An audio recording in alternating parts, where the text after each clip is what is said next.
everybody? It's me. It's the PR. I am me. Coming back with another episode of PNP with my co-host Leeboy TV. Say what's up. What's up? What's up, y'all? We got another one, Prime Nostalgia Podcast, coming off a great one. Man, we had a hell of a week. That was dope. Cherry, Yeah, much love to Cherry. yeah.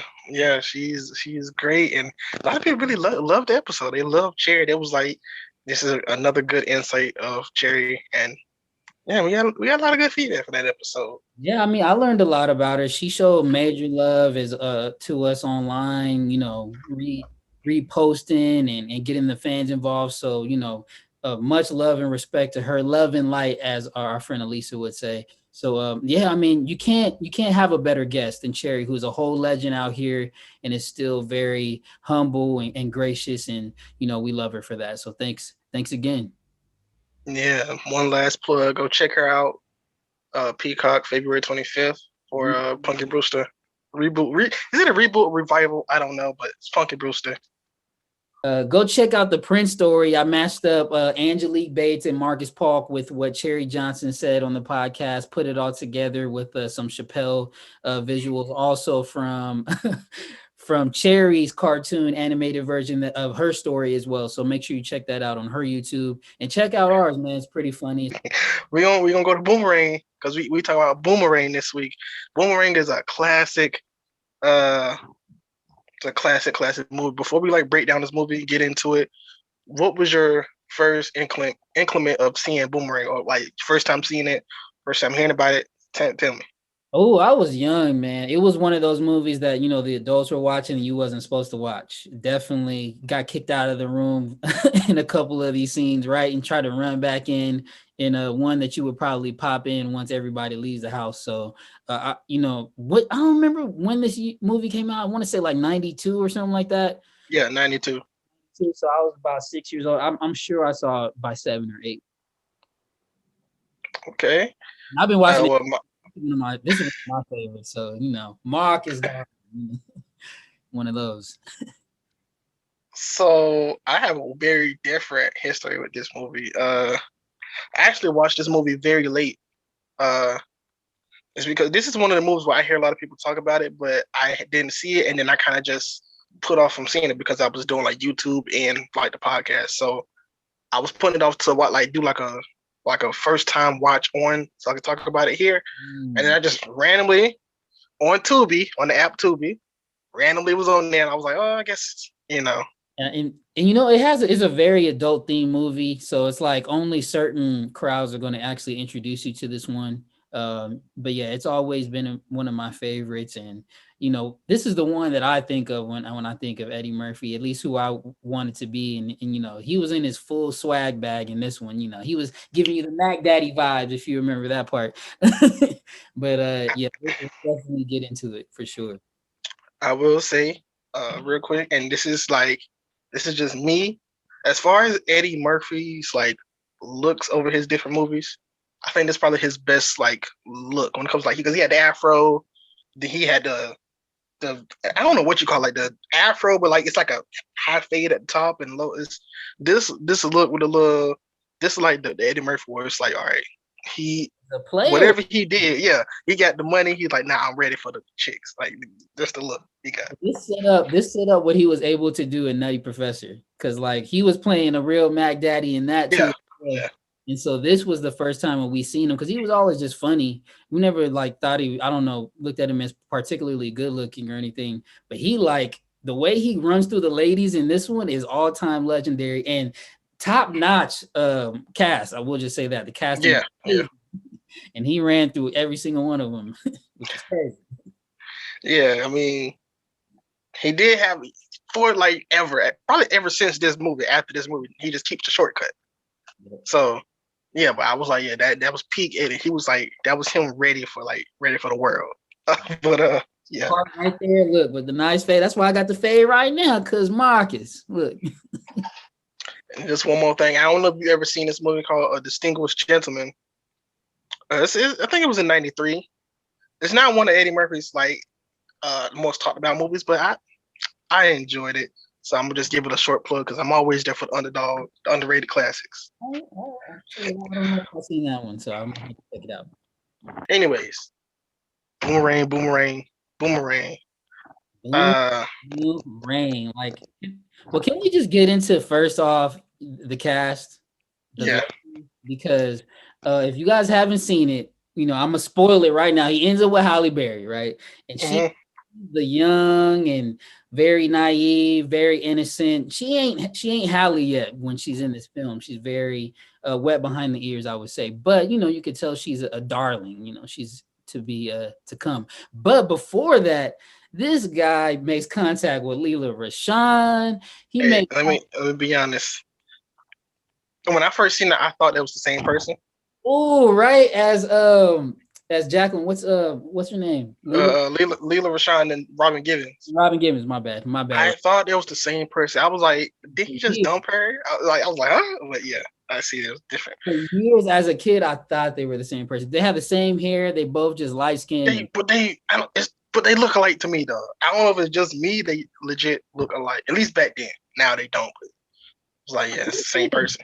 Aren't they both too in Harlem Nights? And I almost had that same experience. I think only Robin Givens or one or the other. I don't even know. I feel like both of them might be. I don't know. Don't quote me on that. But back to this one. Yeah, you got Leela Rashawn.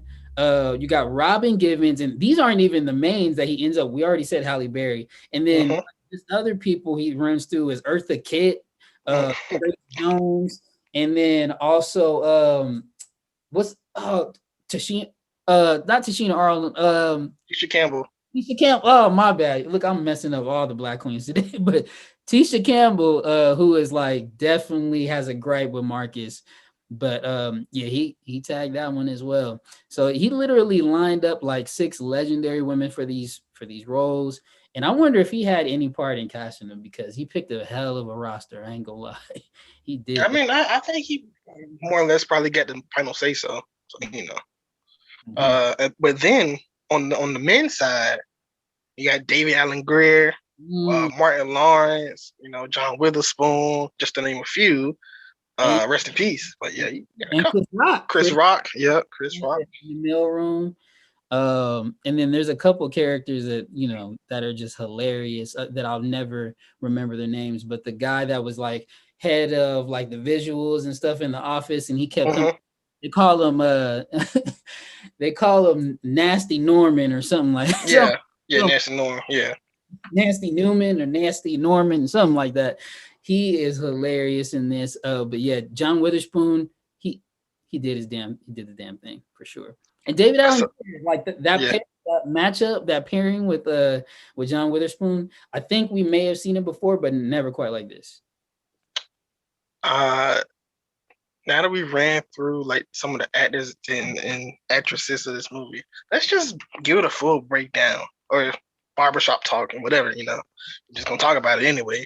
But basically, Marcus is a player, quote unquote.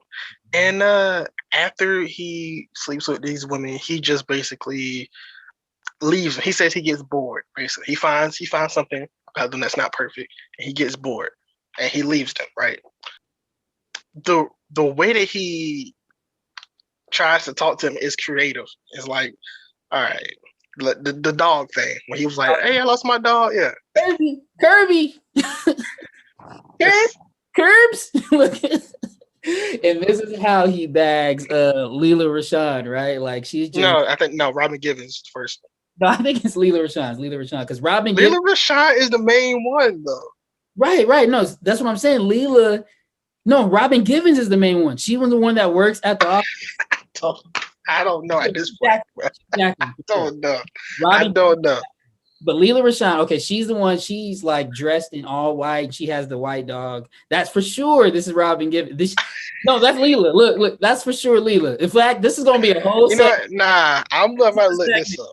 So, all right, we got that straight, y'all. Look, it's gonna be because they do look just alike. But Robin Givens, she has the dog. Wait, Leela Rashawn has the dog.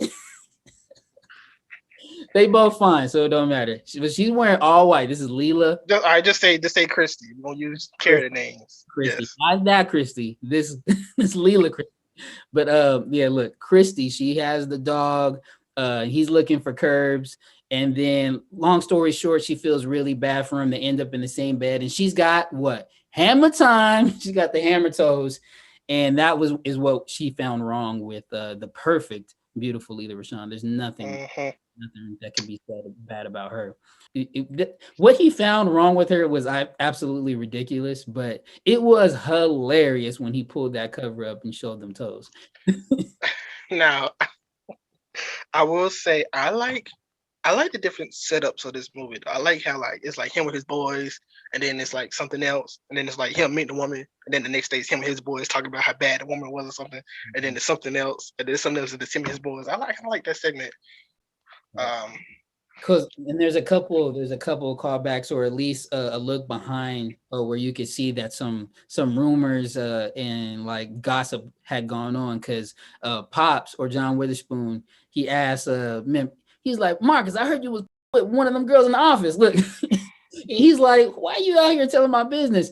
But then remember, David Allen Greer is like has this friendship or situationship with Hallie's character, and there's just like a whole background where Marcus knows her, and they've been playing it cool, and it's just, I mean, it sucks for David's character at the end, but it's just part of the plot. Marcus the player, you got to have it. Well, I'm going to say, like, in all things considered going into this story, though, like, he basically set them up pretty much.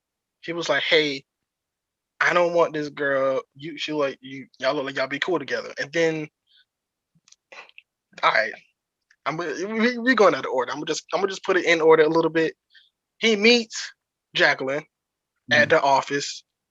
He thinking he's getting a promotion. Jacqueline ends up getting a promotion, so they kind of work together.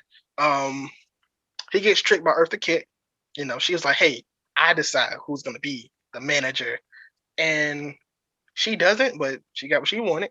And then pretty much important to note that she was like the original like spokesperson for their line, so he had to go through Eartha Kitt for something. Eartha Kitt was like 100 years old at this point. She had a little body. She had a little body on her, and in the bed, and some very funny scenes, especially with her butler. I love her butler's character. If you don't know Eartha Kitt by her name, like, if you ever heard the song Santa Baby, that's her.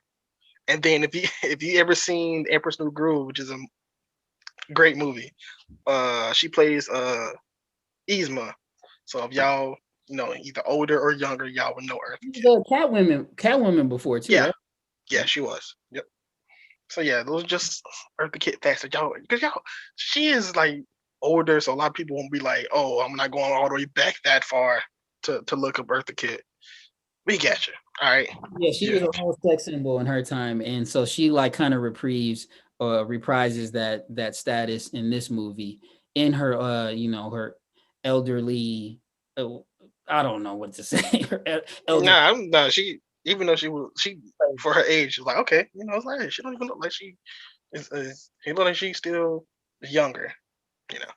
So, right after he meets Jacqueline, he has to go deal with Eartha, and then what happens after that? Like, I mean, obviously we'll throw in that Hallie also works there as like some intern. Her character works there, so he's got all these beautiful women that he's like struggling to juggle, and it's kind of just sets up the whole movie when he first gets his promotion. I totally forgot about the intro. That's why we're all over the place. We're gonna go back to this exact point, but the intro is of him walking into the office, and like everybody is looking. Every woman is looking at him. They already know. No, I'm talking about the beginning of the movie. He walks into the office, and every female he sees, he says like the same line, and he tells his I don't even know what it is. Assistant. He tells his assistant, get every single one of the women in rows and tell them I was thinking about just you, or something like that. That's how we start off this movie. So of him saying, I got all these women, I'm just telling them just them especially. And then, of course, now After he done, after the kid done tricked him, he found out he's not getting a promotion, and that Jacqueline is getting a promotion instead. And then he tries to swindle her. He tries to like get over on her, tries to uh, be smooth on her so that she can give him in a promotion so that he can be in charge, and things don't go as well. And I think he invites her on a date. He invites her somewhere, and I think they go out of town and yeah, he tries to like hook up with her out of town. They do a little hookup but this was before they knew they were working together. There was a technicality or something. So once she found out that they were going to be officially in like the same department and so on and so forth, she was like, "Oh, I don't work with my coworkers and colleagues." And so he really met his match in Jacqueline, which was the reason why he was blinded by what was right in front of him, and he'll find that out. yeah. I mean, he was blinded by it, and so was I because uh, that's probably the only gripe I had with this movie is that it was so blinding to him that I didn't even see it. Talk about him and the Holly Berry thing. We never spoiled that, because it was like they had like one altercation at the party or whatever. He was like, "Oh, you should meet my friend so and so." That was like their only interaction until a scene I will get to later. But you got anything to add before we? I'm gonna just go straight into that scene. So you got anything you want to add before we go there? No, I mean, so we're not gonna go back to Strange or anything. We'll talk about some. Nah, well, maybe, We can go back to the crazy characters later, favorite moments. So yeah, maybe. let's continue with the story. Uh, so we kind of skipping a lot of things. We got the racial scene. You can't afford this coat. We got all that kind of scenes. We got Martin talking like brother man, not bruh man from the fifth floor, but brother man. Mhm. Uh, we got all this stuff, and then we got the dinner scene. I don't know if it's Thanksgiving, right? I think it's I Thanksgiving. think it's Thanksgiving. We got John Witherspoon being a legend. And the scene specifically I'm talking about is like him and Eddie Murphy. It's just him and Eddie Murphy. And he's like, "You got to coordinate." He was like, "You see this? I got mushroom pants." And then Eddie's like, "Hey, he got." Marcus like, "Hey, he got mushroom pants. Did you know that?" He said, "Yes, I know." He's like, "Yeah, I got the inside of the jacket. I got the underwear. I got the ring." And it was like, "Hey, did you know your dad?" It's like, This Marcus, man shut up. has the mushroom jacket on. Look, and John Witherspoon, like it just seems like I mean, obviously he's continuously playing a version of himself in these movies, but this was pretty early and I think just set up that whole character for himself being a Pops. He's Pops. I mean, this was obviously before he played Pops in the Wayans brothers, and he I say about maybe 2 years before, maybe. I think started in 1994. does the coordinate, I believe, in the Wayans brothers as well. I think he took that Yeah, on. that was like his the title of his stand-up special. You got to coordinate. Right. So He he they call him Tacky in the show, but yeah, and then not to mention him and his wife being so promiscuous and getting it in all in the bathroom and everywhere they could go. Always talking about bang, bang, bang. He's doing the bang, bang, bang in this one. And David Allen Greer is just horrified the whole time. He's very square and it just embarrasses him. Must you embarrass me everywhere we go, Dad? And that's your son. Got him in private school acting on Sadiddy like that. Look. then that's when it happens. And David Allen Greer's all horrified, and then they all leave. Which okay, they all leave, and then it's only Marcus and what? Why would you leave your girl with Yeah, Mark? I mean to his credit, she not that she didn't like him, but she was just like he was like, "What do you want to do?" I don't know. What do you want to do? I don't know. What you want to eat? I don't know. So they kind of just had that chemistry.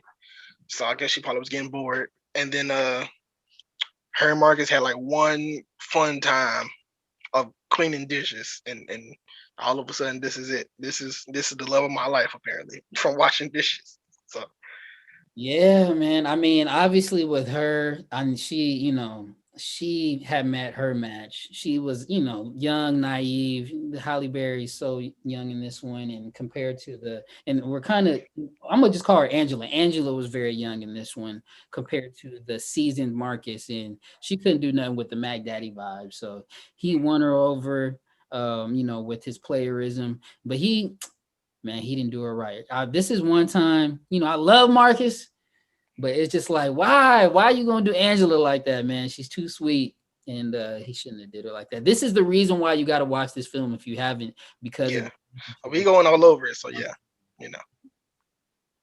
I mean, to skip ahead, to skip back, to just skip a few places. Jacqueline treats him the exact same way he treats the other women. Especially that one scene where he invites her from out of town. He waits at his concert. They're waiting like 3 hours. He waits like 3 hours. He goes home because he's mad. And then she comes there. He was like, yeah, don't talk to me. I'm not with that. And she makes an excuse. And it basically says, okay, well, let's sleep together. And then pretty much they do. And then she leaves him. And she's just got the cover. She's like, yeah, it was good for me. Thank you. And then walks out. Wait, did she not leave him a tip? Oh yeah, because he asked for his money back. Yeah. I think for his cab or something, she gave him a little money or something, and he just really felt used. No, he bought like concert tickets, and they didn't go because she was late. Right. For the wasted money. She was like, "What do you want to do? Pay you back?" He was like, "No, but that's not the I'm trying to say. Yeah, that's not the point." Yeah. And then after, of course, she still leaves the tip anyway. And that's when he felt used. Look, and then, so yeah, I mean, who are you gonna pick though, man? Like, come on, Jacqueline or Angela? I think that's the obvious question. And I mean, everybody should be picking Angela, I guess. But there's gonna be depends on how it's presented. Depends on how it's presented. Guys out there that would prefer Jacqueline. I mean, and Marcus almost does in the movie. Almost. I would say it depends on how it's presented because he treated other people like that, so he got his karma. So maybe if he treated people nice, then maybe Jacqueline would be nice because she was nice at first, and then I guess after she seen the other people talking about him, then she was like, "Oh, so this how he do? All right, I guess I can't take this seriously." Because they was talking about him in the office. And that's when she started spreading the rumors, and your girl Grace Jones, aka Strong J, heard all the Marcus business and tried to seduce him in that damn restaurant. Oh man, that is a classic part of the film. You don't want none of this. Yeah. Strong J, man. Strong J, and then Strong J in the commercial too. In the it's just ridiculous. The baby crying, like she really gave birth to a fragrance. Man, that was the most. And the nasty. Yeah. Oh my God, unbelievable! When she pulled off her drawers, look. Man, there's a lot of crazy stuff in this movie that you probably would forget if you like don't rewatch it for a while. Right. But like, yeah, those scenes you can't forget those scenes. Right. Let me name one more that's in that same vein is when Eartha Kitt is trying to convince Marcus at the dinner table to, get into bed with him. And then there's the butler. Ew, this is nasty. No, I ain't gonna go. I'm just talking about actually just the butler because he just knows how she does all these things, right? And so she's just like throwing all these innuendos, and he just all he does is just. He was like, "What you laughing at?" Laughing like it reminds me so much of the guy from Coming to America. I don't know, it's not the same guy, but this movie actually reminds me a lot of Coming to America as far as just like the small characters that have such huge impact. There's a couple of characters like that really make the movie. Yeah, man. I thought you was talking about the part where she was like trying to show him what she can do on the food. Oh yeah. I was like, oh no, I don't need that image in my head again. He's biting celery and stuff. Oh my gosh. All right. You know what? Anyways, things happen. And he's with Angela, but then for some odd reason, one day Jacqueline says, "Hey, I'm here in town. You either with me or you don't." So he goes just to find out to see if that's what I want, and he finds out I don't want it. So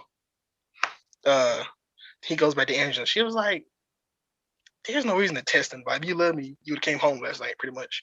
And you home last night. Yeah, that's a classic line from that. Yeah, Classic. I think that might have put Halle Berry on, man. That really made her a heartthrob because I can't remember her being like the face of any movie, and she wasn't even really the star or face of this one. It just happened to float yeah. towards. She's not even like, even though she is a main character in the end up, because she's not even like the top two. Like she's not the like the on the poster. It's like just Eddie Murphy and Robin Givens. So Right. it's like if you just looking at the poster, you wouldn't even know she's even in it. Yeah, I think that line really made her a star, and it like, I mean, it set up fodder for women for years. Women are still probably saying that same line. Love should have brought you home last night. I wonder if this is the first time that that line was used because I can't remember anything before it. But I feel like people just say that in everyday life now, probably because Hallie. Yeah, yeah. Should he have known already, or did he need to do that one last move with Jacqueline just to see if Angela was the true one? Because she had really literally ripped his heart out, tried to sew it back together, threw him out to the trash, and that just is something that he had never dealt with. And like you said, that's how he had always treated women. So I think that somehow either attracted, just how some girls like bad boys, maybe some guys like bad girls. And I think it just took him aback, but he had such a great thing at home. Like, should it have brought him home last night, or what do you think of? I could ask you what you would do in this situation, but do you think Marcus did the right thing in his situation?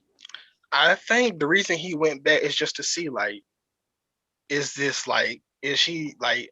I think since it never happened to him before, I think he went back just to see like, is she really like this? Or is she playing with me? Like pretty much like. Because I mean, it was good at first, and then all of a sudden it went bad. So let me see: is it just me, or is it just a bad I messed situation? it up, so he had to do it to Yeah, see if he was part of the problem or if he could fix it. And I think once he just realized that she was also toxic. That's what it was. It was they were both toxic, and he just knew that he needed something to offset his toxicity, which is how I actually choose my relationship as well. Because I'm crazy, so I need someone to offset everything that I do. So I think that's what kind of like solidified it for him. So maybe he needed to see, make that last move. Because I mean, he does get the girl. If I'm not, I guess I spoiled it, but yeah, he gets the girl at the end. So. yeah. You never see it coming. How he quite does it. We're not gonna tell the last scene, but like he goes through some extra hoops. Last scene throws it off too. That he gets some help Is from. that not like stalking? Nah, stop. Anyways, uh, before we go to the break and talk about like our favorite scenes and all that, I want to give a shout out to Mixed Review Podcast because I listened to their version of Boomerang. They'd never seen it before in their mix, so that was like, oh, these are movies that we should see because we're mixed, and black movies we got to see. And their review on it was like, their review on it from a woman's perspective is different, and it's like it makes it understandable. Pretty much, he was doing people dirty, so he got karma, and even though he's the main antagonist of the movie, is still he's kind of almost the villain in a sense. Because they make Jacqueline act like she's the villain, but he's almost the villain and the hero. Like he was the hero, but then he goes to the villain side because of how he's doing every single person, Including his own friends. I think that is what really makes him, gives him that villain status, because he not only did it to the women, but even the guys that he was supposed to be cool with. And he lied a lot. He was doing a whole lot of lying, especially the way he did Tisha Campbell. Look, that's gonna be. All right, we'll get to that. Yeah. So we just gonna go to the break, and on this break, I gotta play this song. I'm picking it. I'm playing Johnny Gill's "There You Go." Goes with the whole thing. I think he made the song just for this movie. But yeah, "There You Go" is like, first time I seen this, I knew that song was on the track, and I was waiting for it. And when it hit at the perfect moment. So it's gonna hit right now. Johnny Gill's "There You Go."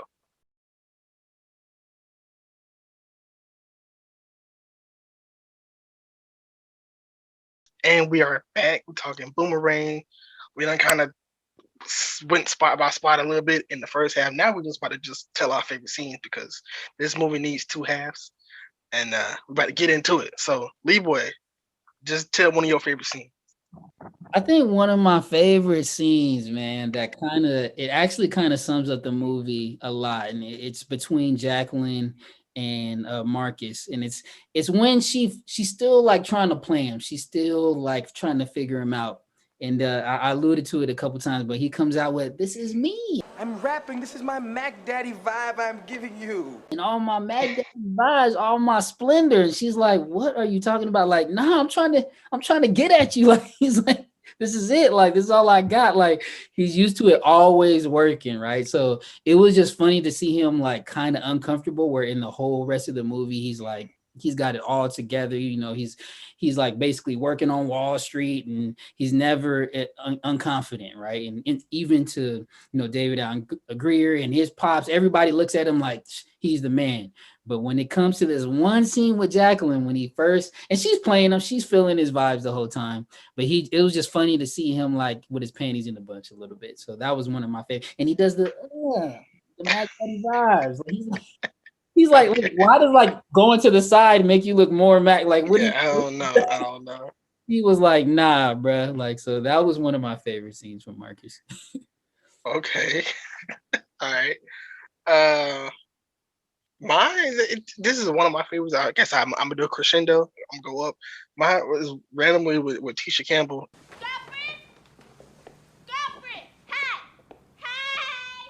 when she's yelling at Oh yeah. she's yelling across the thing. She's like, "What you whisper? 5, 3, 5, 4." Mm-hmm. And you know what he gonna do. It's just like. Oh man, she is so bitter from across the gate, and it's funny because she's like, this is like Wilson from across the gate. She's like yelling, and she is hot. She is bitter, and so she gonna tell all his business and as fast as she can. Look, right, and he's dragging his date back in the house like, "No, don't listen to her." But yeah, she definitely fired a couple missiles, and At one point, she had like she had a sign at one point, like a sign. She was holding it up. the girl. She in the window telling her to don't do it. The classic hater from next door, man. I don't know if we will never ever see a good of a hater, good as a hater as she played in this one. Because Is she a hater though? she's bitter. I would say she's scorned. Is she though? Scorned woman. She says, "Hey, he's been treating me bad, and every woman I see him bring up in here, he treats bad. Don't do it." Like, I don't know. She's an unsung hero, maybe. Might be. I don't know. She tried to save her, but it didn't do anybody any good. But They don't listen, but yeah. Yeah, then she had the rollers on and the house coat and everything. She had the robe on, everything, just looking crazy. But obviously, we know it's Tisha Campbell, so it's just funny. She played that role. You got another scene that we're going back and forth a little bit. I love Eartha Kitt in the bed, when she takes off the shoes and she's like telling him, "Why don't you just loosen up a little bit?" She's got her feet all in his neck and his mouth. And then what does he say? Look at the end. He's like, "Can we turn down the lights? Maybe just make it a little bit more sexy in here, like a little bit more intimate." And then like the lights go all the way off. And he's like, "Could you get it just a little darker? Could you make it a little darker?" Because she's definitely 70 plus, I would say, in this, and she looks great for her age. But he was trying to turn the lights off and them wrinkles look.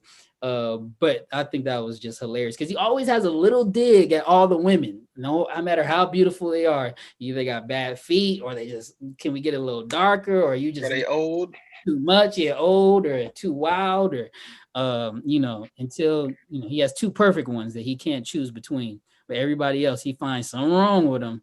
And can we get a little darker in here? I thought that was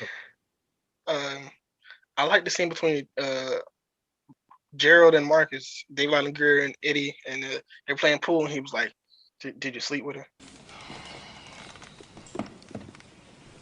Did you sleep with Angela? Yeah, I did. And he was just like, come on, take another shot. He was like, did you sleep with her? He was like, "Man, you tripping."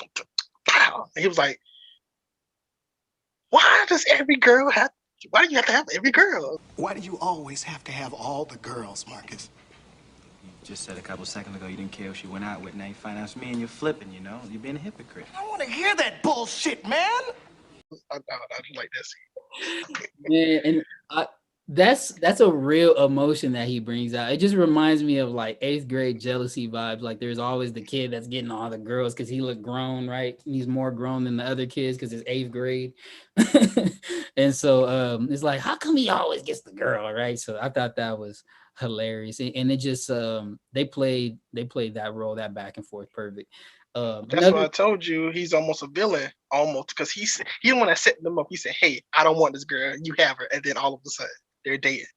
Like he was at the pool table. He did not want to look him in the eye too, but he couldn't.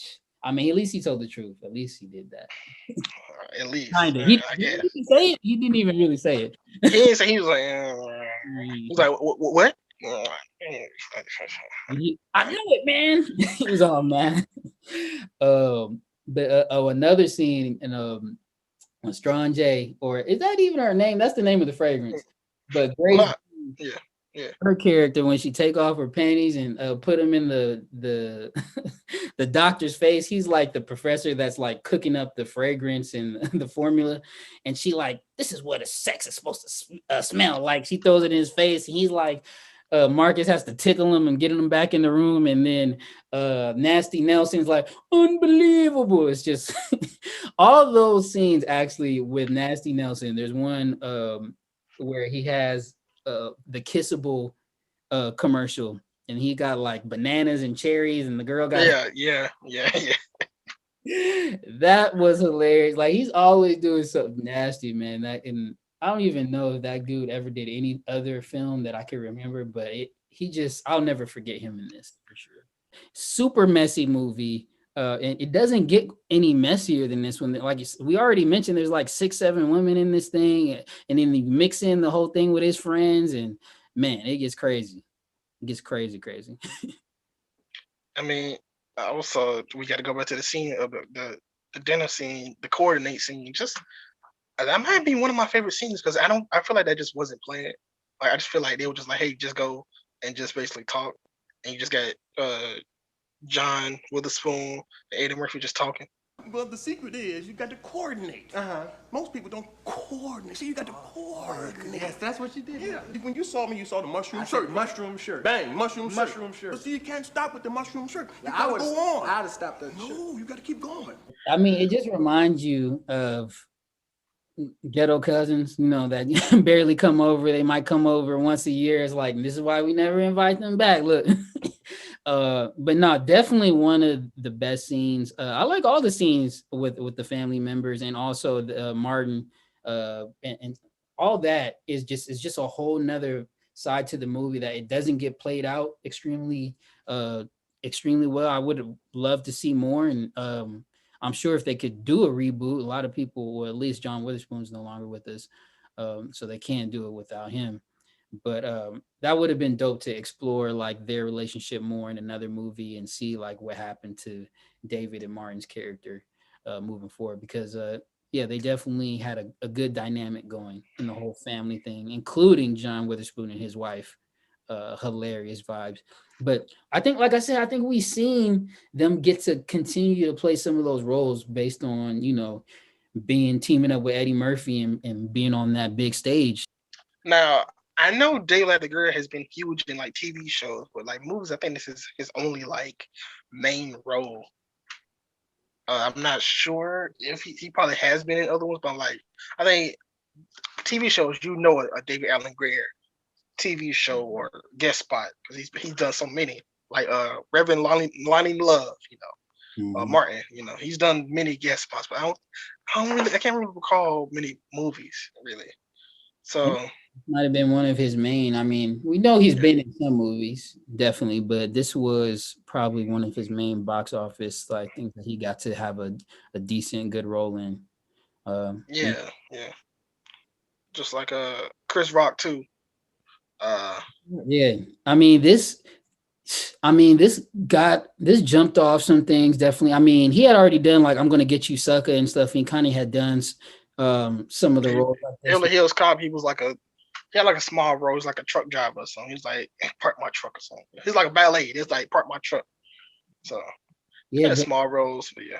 this role remind me a little bit of like Chappelle's role playing against Murphy in Nutty Professor, where he's like kind of like the peon that's always like he's messing with him or something like it. I don't know. It just kind of highlighted another great. I would say Chappelle and Blue Street, similar.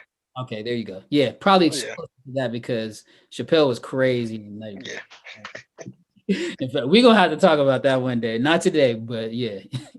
All right, so I think this movie is a must watch. Even though it took me a while to watch it, I think this movie is one that you like have to have on your list eventually.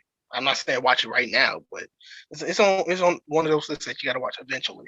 Well, it is Valentine's Day, and that's kind of the reason why we picked this one. So it's like the perfect time to throw it on, whether with a loved one, family, definitely you could throw it on. It gets a little nasty, so watch out with the kids and the young, the teenagers. It'll be all right. It ain't nothing compared to what they seeing nowadays, but definitely one you could throw on with a significant other, I think, and it'll start a conversation, I'll say, Hey, depending on who you are, they'd be like, yeah, you should have came on early. Yeah. Yeah, look, certain people, if you known for cheating, don't throw this one on because then it's just gonna start a whole problem in the house. So don't do that. Definitely throw this one on. Actually, I'm gonna just go ahead and say throw it on tonight. I'm gonna probably watch it again tonight just because I watched some clips before this, but as you can tell, we need to get brushed up a little bit. So I'm just waiting for Valentine's Day, and maybe that'll be on the list.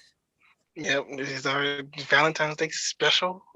Pretty much, like so if you listening to this on the actual day, go watch the movie too.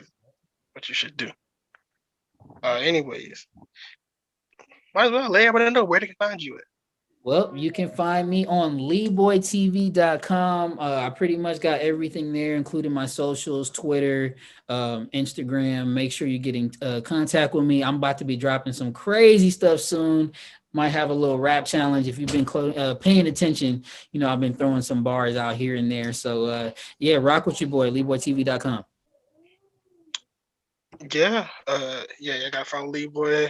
Follow the podcast at Prime Nostalgia Pod and P Nostalgia Pod on Twitter, and on YouTube at just Prime Nostalgia. And just follow me at KVNG Primetime. I mean, Valentine's Day is coming up, so Happy go Valentine's watch a Valentine's Day movie. Yeah. Shout out to all the ladies. And I don't know. What did we do? I don't know. That's all we got, y'all. That's all we got to give. Well, I do know you can enjoy cherry. Some people eat cherries on Valentine's Day, right? You can enjoy cherry. Listen to that episode. What else is food related? I don't know. But I don't know. Good. Check out cherry, y'all. Check out cherry.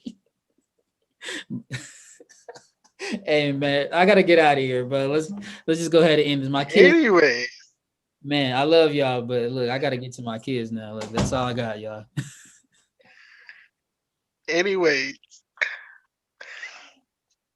chocolate covered cherry. Prime time is all the. That's what I meant to say. Prime time. Prime time, all the time. Prime time is all the time, and we are out.